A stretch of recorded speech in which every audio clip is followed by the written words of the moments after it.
Ni korang kena rajin bertanya sikit. Macam saya dulu, tapak niaga tu dah penuh dah. Memang dah penuh dah, memang dah ada penama dah setiap tapak tu.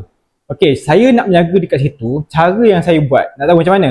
Saya approach peniaga-peniaga yang dah ada dekat situ kan. Yang mana kedai dia orang tu kecil je. Mungkin jual barang makeup ataupun dia jual telco, SIM card macam tu kan. Kedai dia orang kan kecil kan. Okey, kita approach dia. Tu sebab kita tengok dekat tapak niaga dia tu ada ruang lagi dekat sebelah.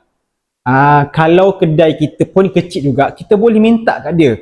Bang, contoh kita tanya dia, bang, boleh tak saya nak niaga dekat tapak abang ni yang kat sebelah yang kosong ni? Nanti harga sewa untuk hari ni saya bayar separuh. Saya buat macam tu sebelum ni memang alhamdulillah. Sebab peniaga ni dia orang tak sombong. Dia orang ni memang jenis sempoi. Jadi saya minta macam tu dapat. Dapatlah saya pun tak perlu nak apply tapak pun. Korang boleh try, kena rajin mulut sikit lah bertanya. Nanti hari-hari yang akan datang kita deal je lah dengan orang yang kita kongsi tu. Kalau hari yang dia tak datang menjaga contohlah kan, kita approach orang lain pula. Buat macam tu, cuba try. Tapi janganlah orang yang kita approach tu menjaga benda yang sama juga macam kita. Tu namanya cari gaduh namanya. Cuba try dulu, kena rajin sikit bertanya. Diorang ni sempoi je, jangan risau.